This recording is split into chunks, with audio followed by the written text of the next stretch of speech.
أعوذ بالله من الشيطان الرجيم بسم الله الرحمن الرحيم الحمد لله رب العالمين وصلى الله على محمد وآله الطاهرين اللهم صل على محمد وعلى آل محمد. خوب صاحبان ایمان کی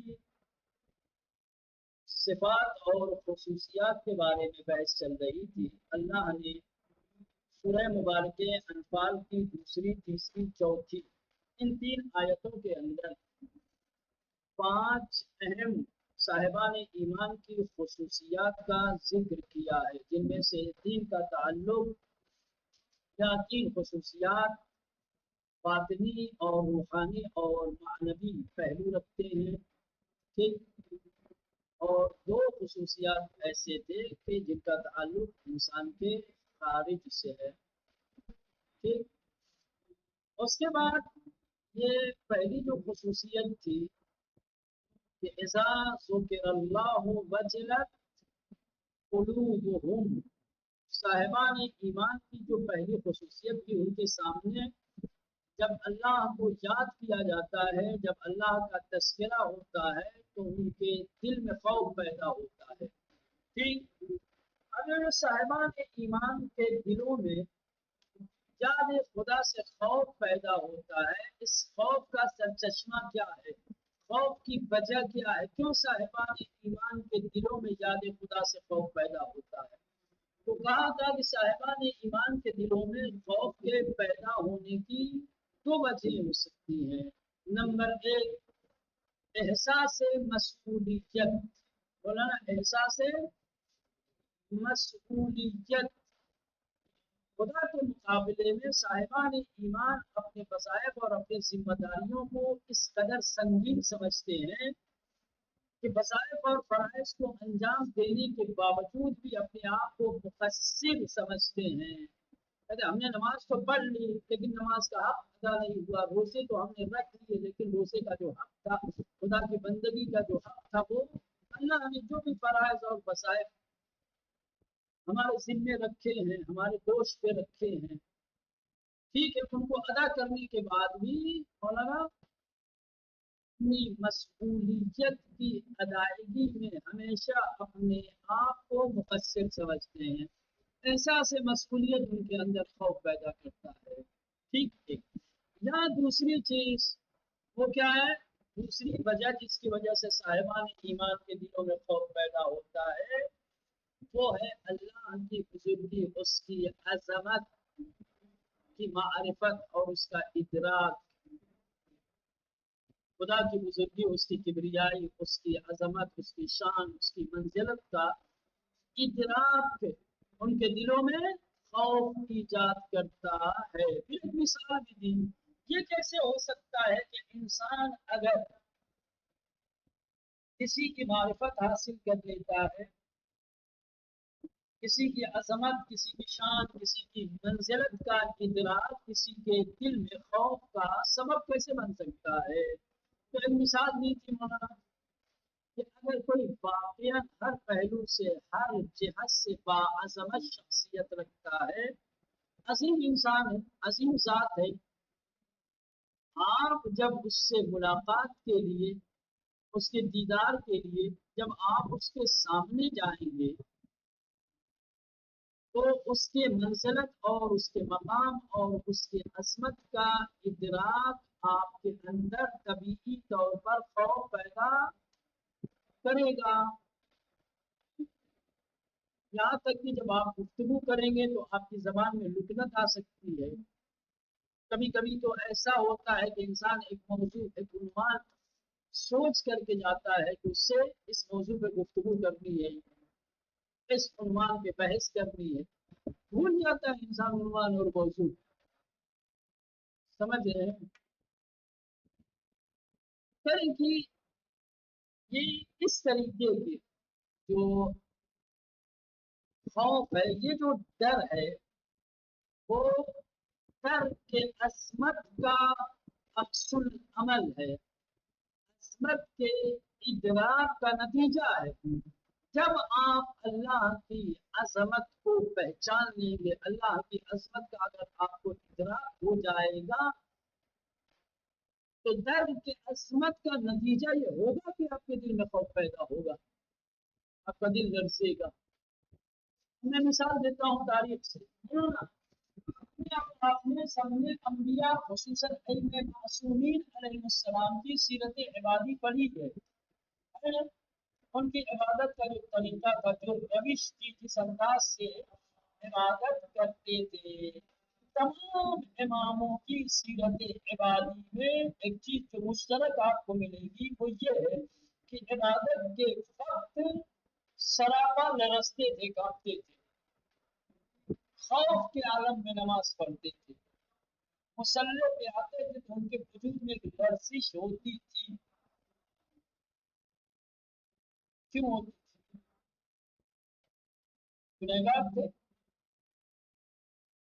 وظیفے کی ادائیگی میں کسی طریقے کا کوئی نقص، کوئی عیب ہو سکتا، سوچ سکتے ہیں کہ ایک معصوم شخصیت اپنے فریضے کو، اپنے وظیفے کو، اپنے واجب کو ادا کرے گا تو اس میں کسی طریقے کی کوتاہی کرے گا،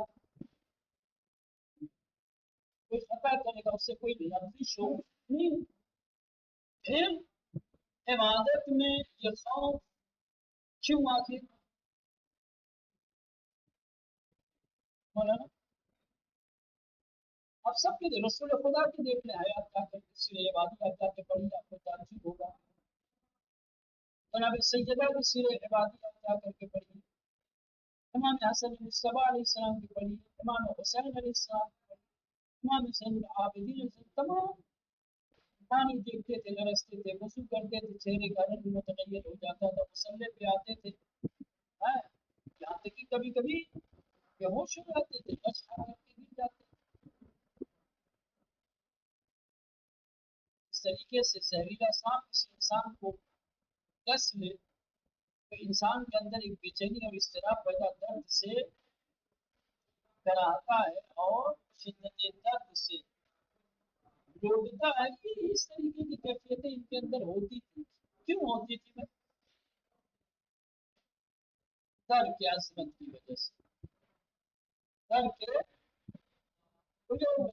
در کی عظمت کی، وہ خدا کی جو معرفت رکھتے تھے، خدا کی عظمت کو کس طریقے سے پہچانتے تھے، وہ در کی عظمت ان کے اندر اس طریقے کا خوف پیدا کرتا تھا۔ ہم سے کبھی کیوں نہیں ہوتا، زندگی گزر جاتی ہے، عبادت کرتے، نماز پڑھتے، کبھی اس طریقے کی کیفیت پیدا نہیں ہوتی کہ ہماری آنکھوں میں آنسو آ جائے، ہمارے دلوں میں لرزہ پیدا ہو جائے، کبھی ہمارے اوپر کافر، کبھی ہمارا بھی دل خوفزدہ ہو۔ اس کی وجہ یہی ہے کہ ہم خدا کی عظمت کی معرفت میں اتنا کی عظمت الہی نہیں ہے ہمارے اندر۔ جس انسان کے اندر کوئی بھی ہو عظمت الہی کا ادراک اگر انسان کو ہو گیا تو یہ عظمت الہی کا ادراک انسان کے اندر خوف پیدا کرے گا، اس کا نتیجہ اس کا اثر ہو ہی نہیں سکتا کہ عظمت الہی کا ادراک ہو اور دل میں خوف خدا پیدا نہ ہو۔ سمجھ رہے ہیں؟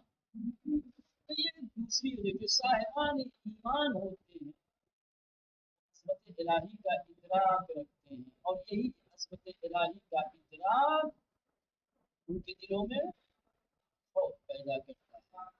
چلے قرآن مجید میں بویت، قرآن مجید کہتا ہے کہ لو انزلنا هذا القرآن على جبل لرأيته خاشعا متصدعا من خشية الله، اگر اس قرآن کو پہاڑ کے اوپر ہم نازل کر دیتے تو خشیت کی وجہ سے، ڈر اور خوف کی وجہ سے کیا ہوتا مولانا؟ خوف خدا کی وجہ سے شگافتے میں شور، یہ ریزہ ریزہ ہو جاتے، ٹکڑے ٹکڑے ہو جاتے۔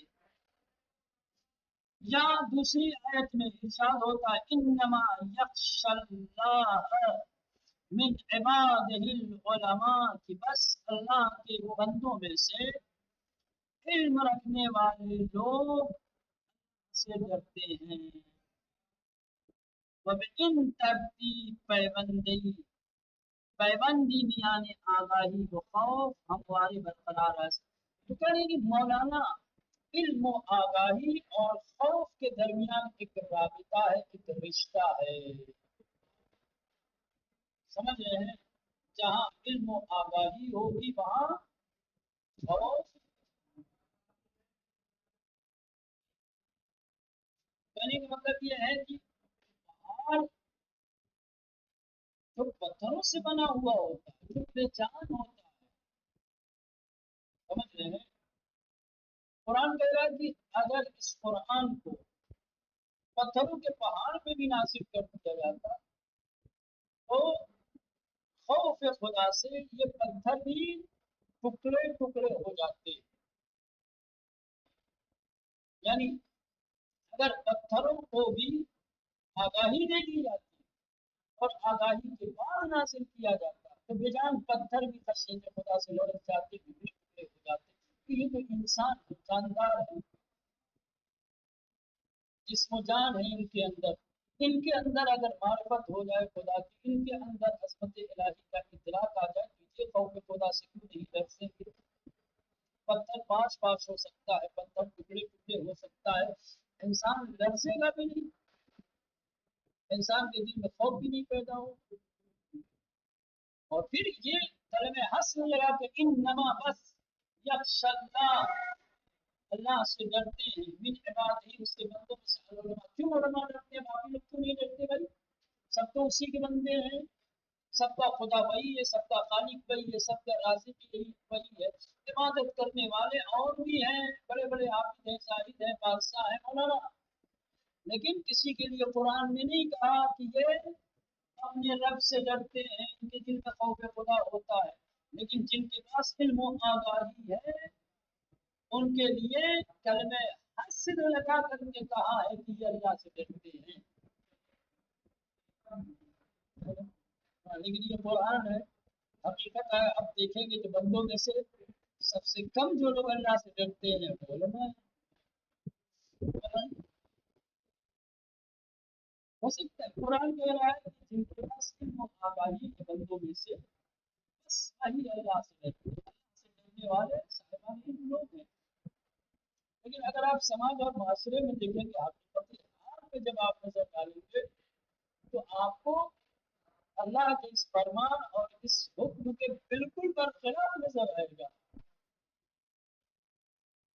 जिनके पास इल्म नहीं है उनके दिलों में खौफ मिलेगा, लेकिन जिनके पास इल्म है उनको इल्म नहीं है। अगर इल्म होगा वाकईन कुरान का कौल गलत नहीं हो सकता, अल्लाह का फरमान, अल्लाह का बयान झूठा थोड़ी हो सकता है। इनको आगाही होगी। अलैहिस्सलाम के पास इल्म आगाही थी, अज़मत इलाही को पहचानते थे, उसी की वजह से हम बाकी चार किताबें तो पढ़ लेते हैं, लेकिन अज़मत इलाही का इदराक और हकीकी मारिफत हमारे अंदर नहीं आती। किताबें पढ़ने का नाम इल्म थोड़ी है। चार किताबें पढ़ने से अज़मत इलाही का इदराक थोड़ी होता है। अज़मत इलाही के इदराक के लिए किताबें पढ़ने के साथ साथ बहुत सारी चीजें हैं। तज़किये नफ्स है, रियासत है, उसकी निशानियों में तदब्बुर है, हर हाल में उठते बैठते उसको याद करना है, बहुत सारी चीजें हैं। मुस्तकिल बहस है उसके ऊपर, उसको छोड़िए उधर, समझ गए। बंदों में से कौन डरता है अल्लाह से? उसके पास इल्म दानिश है। इसका मतलब ये है कि इल्म दानिश खौफ इलाही का जरिया, इल्म दानिश सरचश्मा है। जिनके पास अज़मत इलाही का इदराक होता है, जो खुदा की मारिफत रखते हैं, जो खुदा की पहचान रखते हैं, ये मारिफत, ये पहचान, ये अज़मत का इदराक उनके दिलों में खौफ पैदा। यानी कि इल्म आगाही और खौफ के दरमियान एक रिश्ता है, एक राबिता है। जहाँ इल्म आगाही होगी वहाँ खौफ होगा। अगर खौफ नहीं है तो समझिए कि इल्म आगाही ठीक। तो कहना बेइन तरतीब दो आयतें इन्होंने पेश कर दी, एक बेजान के हवाले से, एक जानदार के हवाले से। बेजान के लिए भी कहा कि अगर उन्हें आगाही दे दी जाए, अगर उन्हें खुदा खुदा की मारिफत का, खुदा की मारिफत हो जाए, खुदा की असमत का इदराक हो जाए, तो ये इदराक असमत उन्हें टुकड़े टुकड़े जैसे किसी कर सकता है, पाश पाश हो सकते हैं। और ये इंसान भी अगर इल्म आगाही हासिल कर ले, आलिम बन जाए, तो खौफ खुदा पैदा हो सकता है। तो इन तरतीब ये जो दो आयतें हमने पेश की हैं, इन दो आयतों की बुनियाद पर पैबंदी मियान आगाही और खौफ, खौफ और इल्म आगाही के दरमियान एक राबिता, एक रिश्ता, एक ताल्लुक हमवारे बरकरार हमेशा है। ये चीज ये लाजिम मलजूम है। समझ रहे हैं? जहाँ इल्म होगा, आगाही होगी, वहाँ खौफ होगा, जहाँ खौफ होगा वहाँ इल्म। बिनाबरइन इज्तिमा इस्तिमा सरचश्मे खौफ खशियत ला तन्हा अदम अंजाम वसाइफ व मसूलियत हाजिर है। चूंकि अभी हमने बयान कर दिया, तो इस बुनियाद पर ये बात बिल्कुल गलत है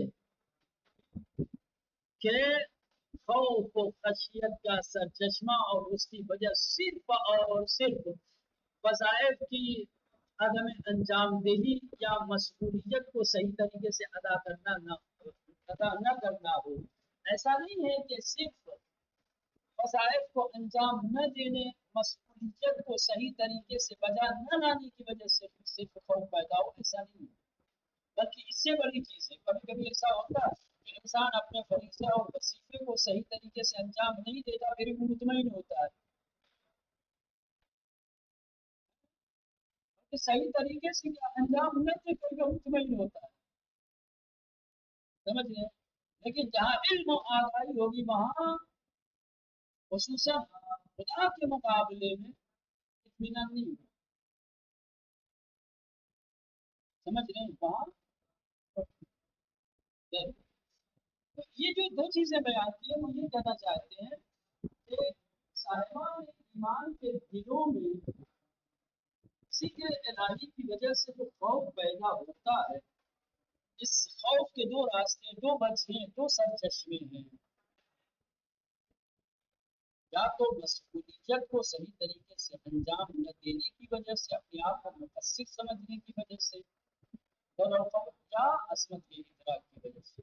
आप ये नहीं कह सकते कि साहिबान ईमान के दिलों में जो डर पैदा होता है, वो सिर्फ और सिर्फ वज़ाइफ और मसूलियत को अंजाम न देने की बुनियाद पर, बस न, इससे तो डर खौफ पैदा होता ही है, इसके साथ साथ अजमत के इदराक से भी। बस दो चीजें हैं जो साहिबान ईमान के दिलों में खौफ पैदा करती है, वज़ाइफ और मसूलियत की आदम अंजाम देही, न बजा लाना, या उसमें कोताही करना, उसमें कमी करना, इस वजह से खौफ पैदा होता है। या खुदा की अजमत की मारिफत, खुदा की अजमत के इदराक से।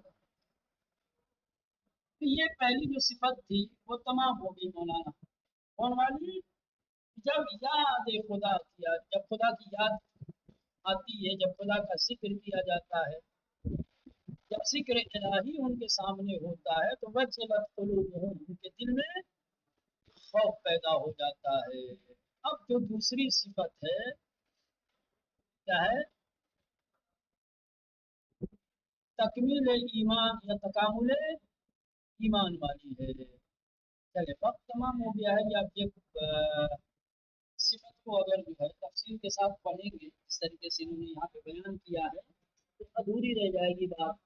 ठीक है, बात अधूरी न रह जाए, इसलिए यहीं पे दर्स को तमाम करते हैं। इंशाअल्लाह आइंदा साहिबान ईमान की दूसरी सिफत के बारे में तफसील के साथ पढ़ेंगे।